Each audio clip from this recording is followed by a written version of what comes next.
Nice to speak to you this afternoon. I'm a lead interaction designer at Method. So Method is an experience design agency. So we work at the intersection between business, product, customer, and service, and try and kind of fill in the gaps in people's value offerings. Before that, I worked at Berg. Again, it's a design agency specializing in technology and innovation. And I suppose I've been working in connected objects and Internet of Things for maybe half a decade. So I'm just going to introduce the rest of the panel. So this is Claire, Jiri, and Jason. And I'd like them to introduce themselves. So Claire. Hello, I'm Claire Rowland. I'm an independent product and UX consultant specialising in IoT. My background is before I went independent, I worked for AlertMe, who connected home platform company that you might have heard of in the UK, recently sold to British Gas. Before that, I was head of research for a design agency called Fjord. And I'm also the lead author on a book that's coming out in May called Designing Connected Products, UX for the Consumer Internet of Things. Hi, my name is Jiri. I am interaction designer for the BBC Research and Development, where my role is to prototype and research how new technologies and objects fit into people's daily lives, routines, and lifestyle, and obviously to support BBC's leading role in what BBC does. And I'm Jason Mesut. I'm trying to work out what I do now, I've just founded a company that's going to be working across physical products and digital services, building on sort of my career across working with systems integrators, digital agencies, design consultancies, strategy agencies, and all sorts of things in the past. And I'm currently working on a new urban transportation service that has lots of internet and lots of things, big things, and lots of people and lots of challenges. Looking forward. Okay, so I've got a list of questions here that deal with user experience and connected products, how you manage a user journey and across multiple platforms, multiple devices. And so the first question I'm going to give to the panel is, where do smart devices fit within product design and service design? I don't know, Jason, if you want to kick us off. I sat here so I'd do it last. But I did a bunch of research on this about last year and talking with both industrial designers, digital designers around this. Mostly, I guess we were all more focused on consumer products and services. And I think what I realised is that there's not many people who are doing it, and not many people are doing it well, not many examples. But essentially, through the research, we identified that there's lots of different people involved in this space that we need to kind of get on board. I mean, you could kind of make a website, you can kind of make an app with like very few people, but it's hard to develop a smart product or service without lots of different skill sets, whether it's electronic engineering, mechanical engineering, industrial design, manufacturing, the digital services, interaction design, so many different things. And I think that what it is, we often don't realize that these other people exist. And then if we did, it's really hard to get people in a room together. So I'm really interested in how we respect and appreciate different skill sets and try to bring them together. I mean, we were talking earlier about the fact that a lot of this has to come from a startup mentality rather than a top-down corporate. Do you think that it can be fitted into a larger corporate structure? It's harder. I mean, the project I'm working on at the moment has got multiple partners, and there's so many, and the politics of those multiple partners makes it really difficult to work together. But even in organisations, even startup organisations like something like Fitbit, they're quite divided, even internally, and they started out pretty small. And it's really hard, the perennial silos you get to kind of get organisations to kind of work together inside themselves, let alone all the different people and partners you need in a wider system and service. Because you can't own the whole thing. You have to work with others. Yeah, is the type of innovation that really has to be allowed by the organization. People have to be allowed to work together across silos as part of the team to develop the product or service. But there needs to be an understanding at a corporate level as well, right? It's kind of having the room and the allowance to do that. Is that something that you find in the BBC that yeah, sure. You're given that freedom? Yes, we are. In R&D, the way how we work is we work across disciplines.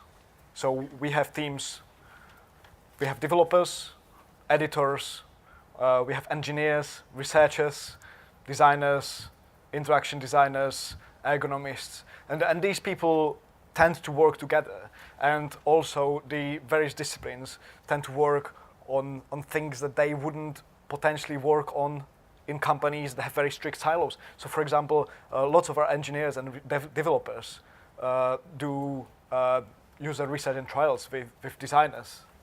And then vice versa, lots of designers work really closely with developers to prototype. So, and to my experience, this is a really important thing that has to happen to support this collaboration. Claire, you're... I mean, I think, you know, we've been talking a lot about collaboration, and I think there are, you know, you can't make a good connected product, by which I mean the whole experience, rather than just the physical thing itself, is about the software and the UX of the software and the underlying software and the platform potentially, and the physical device itself kind of working together, and that has to be a coherent experience.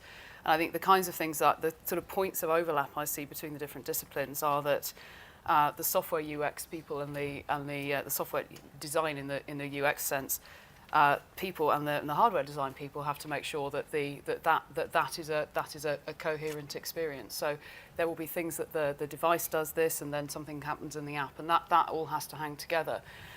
There's also the one that often gets overlooked, I think, is API design and UX design, because if you don't have the right kind of functions, you don't have the right sort of aggregations of data or whatever you need in the APIs, then you can't do those things in the software, and that obviously relates to, that's got to ultimately comes from devices or comes from aggregated data that's being produced by devices as well. So I think those are the points I see, and I completely agree that all these the different skill sets need to work together, but those are some of the key points I see where people really need to be collaborating on.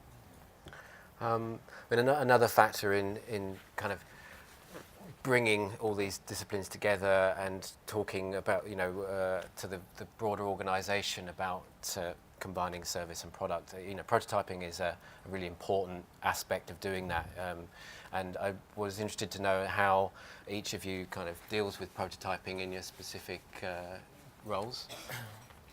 Yeah, I mean, I've always been a big fan of prototyping in user experience design, and I think it's kind of, in more digital software design, that's kind of gone big recently, and more people designing with data and working closely with developers, which has been amazing. But I think sometimes it's hard, you don't always have access to those developers, because you can't get everyone in the room at the same time, and I don't think we have necessarily the tools to help us. So I've been struggling actually in kind of like designing what is a complex service, and there's a lot of rules in the system, and it's really hard to perceive. I don't even understand it, let alone can I think about how it should actually work. I know how I'd ideally want it to work, but then someone says, well, it can't do that, and then chucks a bunch of technical jargon at me. And what I need is a translation layer to kind of do that. I want to understand how to design better APIs, but I struggle with it. And we were chatting about this with Claire on her book around using like sort of software like tools like Sketch or whatever to kind of simulate and prototype with real code a bit more. But I think it's really interesting, like how do we get to understand the algorithms and do it? So at the moment, the way we're doing it is we're building live things into a service and putting them out there in the world and seeing what happens. And that's the rhetoric that as an industry, lots of people keep doing. But when you've got fucking heavy moving things that can kill people, that's pretty dangerous. So I think that we have to be quite careful, because you can't just prototype everything and just put it out to the world and see what happens. We need to do more simulation earlier. So I'm really struggling on that one. I think that you can simulate things and hack things together, and I love Method. They've got this kind of new thing called Henry where you can kind of like prototype interactions, which is nice, but it's not kind of helping to prototype the actual algorithms and the APIs and what happens if this happens and this happens and this happens. What's the end result? So I'm struggling with that one. I don't have a good answer. Well, I just don't think there is a good answer. I think it's such a difficult situation.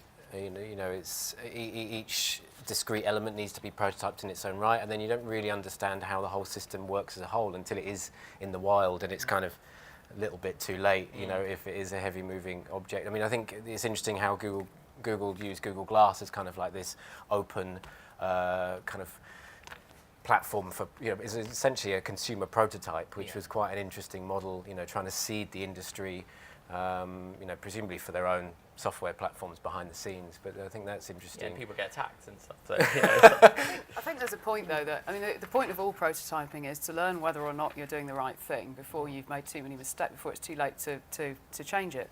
And I think there's a lot you can do. People often think with IoT stuff that it's it's about you make a hardware prototype that works like something, or you make something that looks like something. I mean, you guys you did that. You must have done that when you were at Berg. I think there's a bunch of I'm almost embarrassed to admit that some of the stuff I used to do was actually quite heavily wireframes on screens based user testing. This was in my connected home days.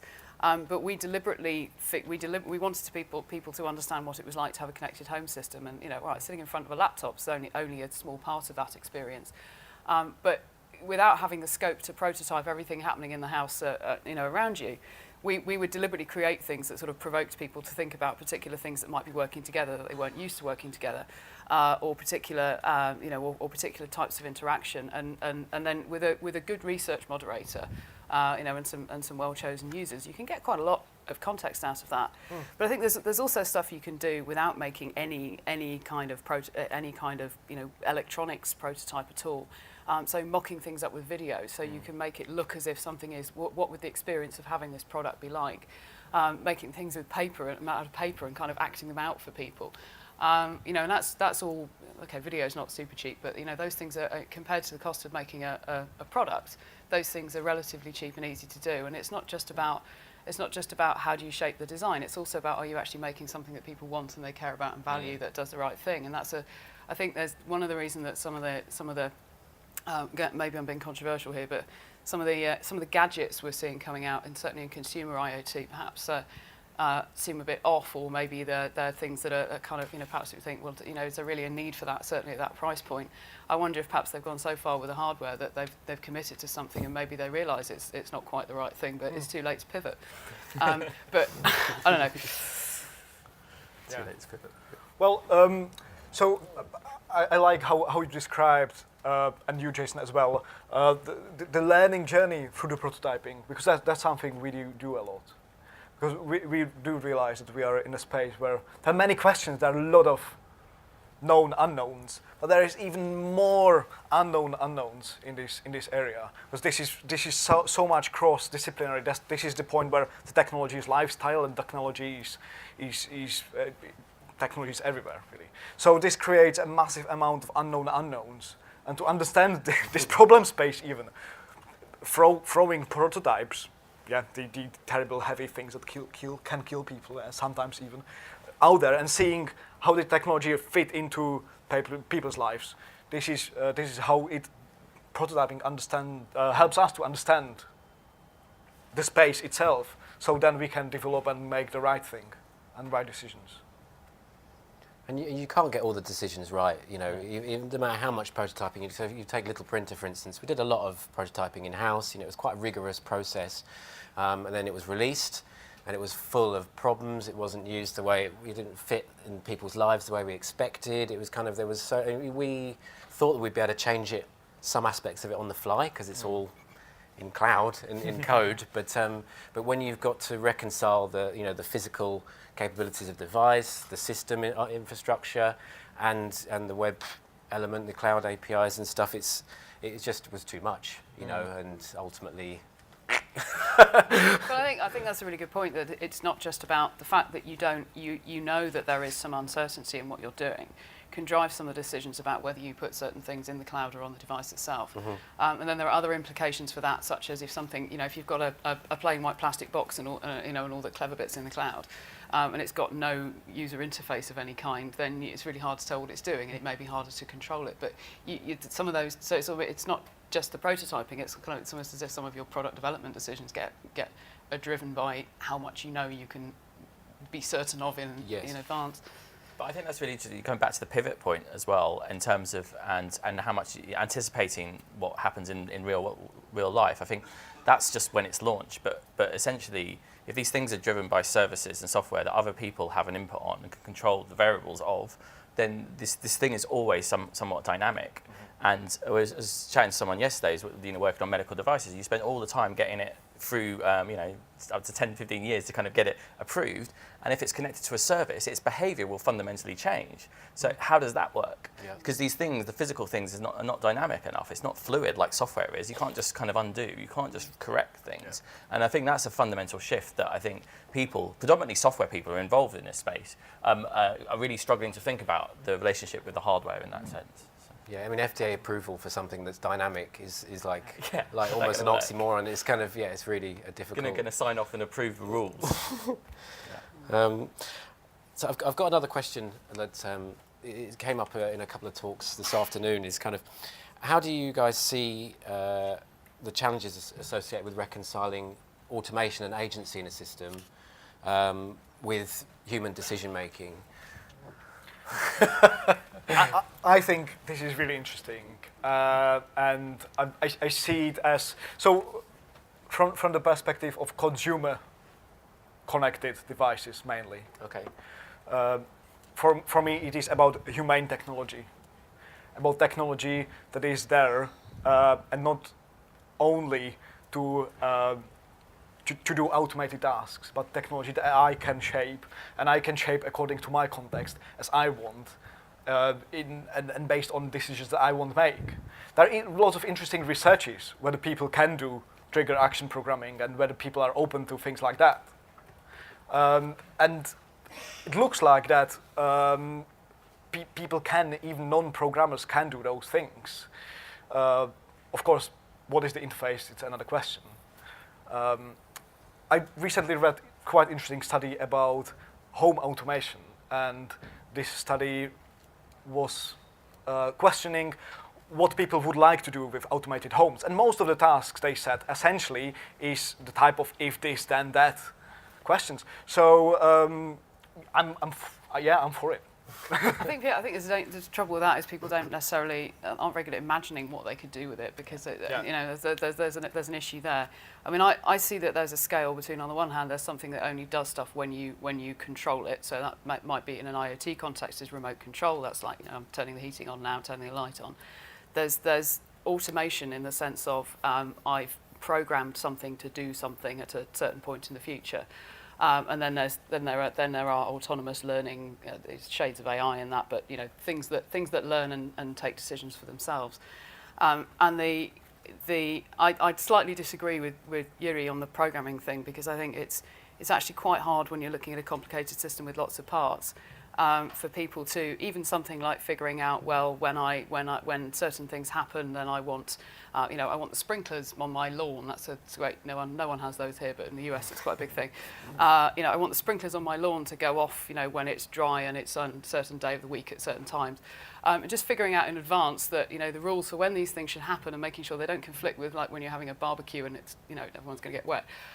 You have to you have to anticipate your future needs, and you have to kind of figure out how to configure the system to meet those things. It's actually quite complicated stuff. And then when you get into the learning stuff, I think it's really a lot of it can be there's the kind of avoiding the scary zone where things are doing stuff and you don't know why, or they're doing strange things and you can't figure out what's happening, or they're freaking you out by appearing to know too much about you. Most of them are in the sort of area where they sort of look like they know a bit but aren't really super smart at the moment. But I think those systems are going to have to get a lot better at telling people why am I doing what I'm doing, what are the underlying assumptions. I'm doing something autonomous at the moment, and provide ways for people to understand why they're doing them and the assumptions that have been made. And a really simple example, I used to work on smart meter energy reports, which would sort of analyse people's data and say, right, we think you're using too much energy we think you're using this much on heating.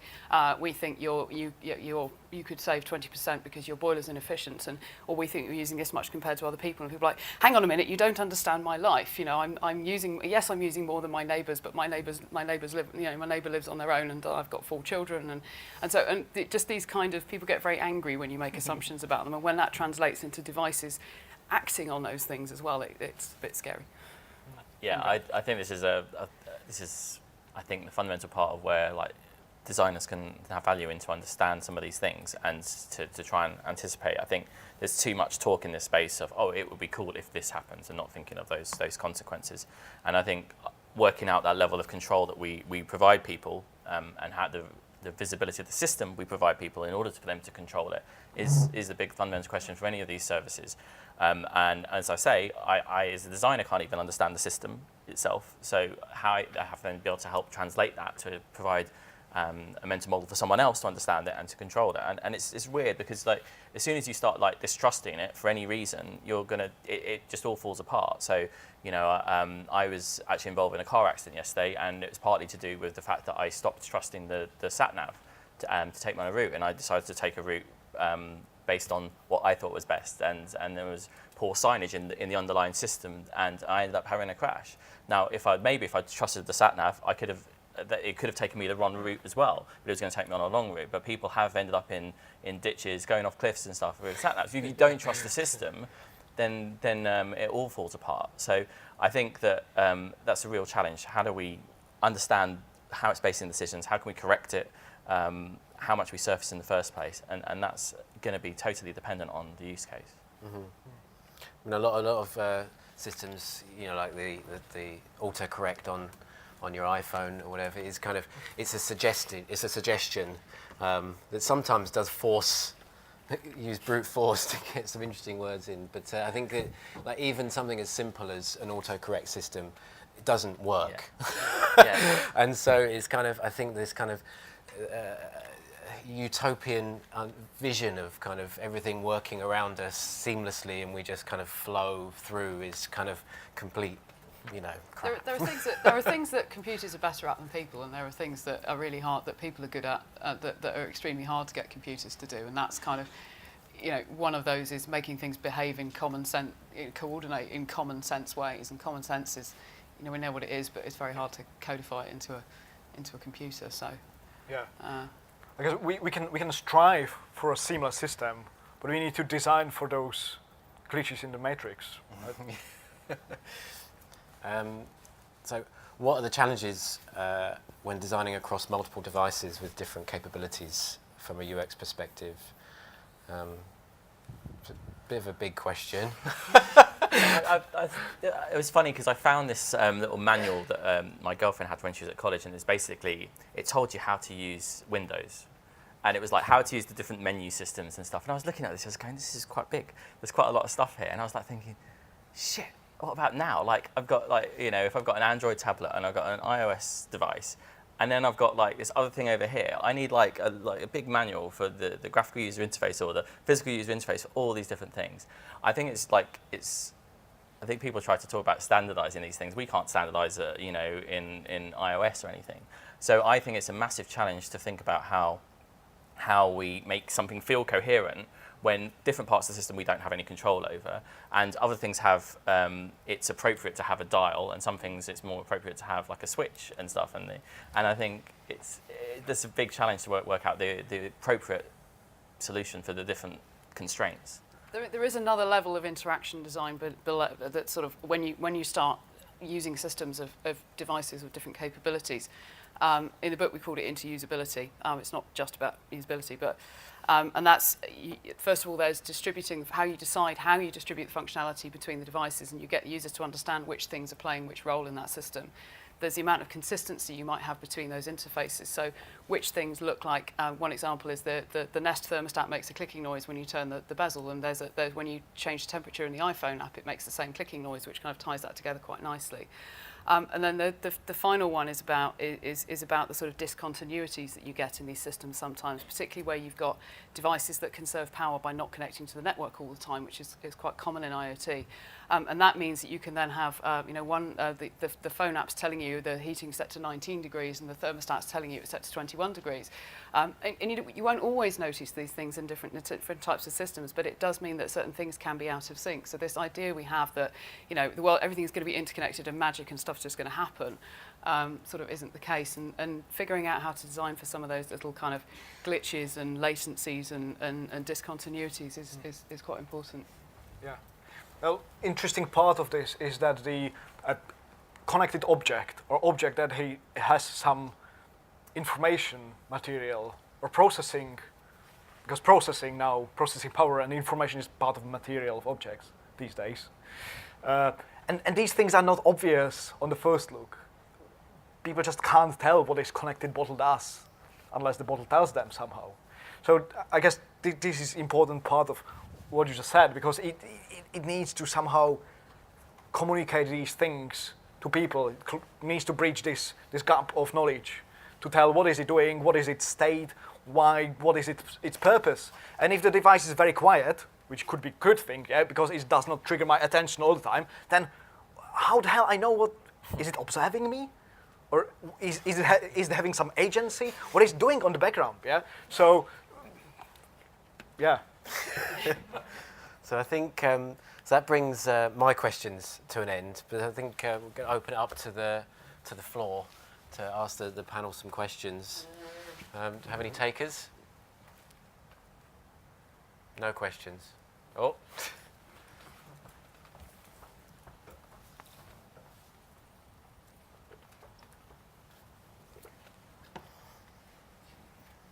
Hi. We have heard quite a lot about devices over the last couple of days that have issues to do with batteries and about recharging and about possible battery lives. I wondered if you had any views on the possibility of energy scavenging and getting energy from the surroundings, and whether they have any place in the Internet of Things. No. I don't. This isn't something I know very much about, but I mean, there are. I'm aware in consumer context. I'm not aware of very many devices that do that. I think the Hue tap is powered by has a piezo crystal, and pressing the button generates just enough electricity to send a signal across the network. But I'm not aware of very much. I know it's more of a thing with environmental sensors. I think there are many more things that use solar and other energy from the environment. But I'm more of a consumer. In the consumer market, I'm not aware of very much other than the tab. You guys? I saw a similar thing, a light switch that by clicking generates enough power to trigger a radio transmitter to switch on lights, but that's as far as I land. Yeah, I'm all for it if we could make it happen. Yeah, great, bring the tech. I remember when I was at college, someone had actually kind of created this thing they attached to their shoe, and it generates electricity when they were walking, and it just looked really silly. Who's meant to be a designer? Paul, sorry, he might watch this, but it's really interesting. I was thinking, could we be doing far more intelligent things with kind of wearables that are meant to be helping us get more fit? Maybe they could feed off our fat or something for battery power. I have no idea. But obviously, energy is a huge issue for all of these things. It powers the technology we can provide. It kind of limits how much we can have like a power on a screen, all these different things. So, yeah, not my field either. There's a watch. There's no watch that runs on kinetic energy, but it's not a connected one. Oh yeah, there's a few that do that. Yeah. I mean, I think that there's lots of devices that historically that scavenge power from people or the sun or whatever. I mean, a kickstart on a bicycle. I mean, you're turning over the engine, you're giving it enough power to start that reaction happening. I think it's just kind of when you're dealing with electronics, and especially connected products, it's all about the context that they exist within. Then that kind of informs how you might start to power it. I mean, I think batteries are a little bit of a scapegoat. It's kind of they haven't quite thought about the context of use properly enough. But I think that stuff will come. Yeah. Well, there's also the human aspect. So there's the technical aspect, charging and so on, and there's the human aspect. So knowing, okay, this specific part of the service or this specific part of the device is going to lack power in so and so time. It's good to know this upfront. So there's the whole a feedback loop of a device somehow communicating that it needs to be recharged in the right context, letting people know I'm here. I need. Yeah. So this is what interests me. How this fits into the broader ecosystem of how these devices communicate these needs.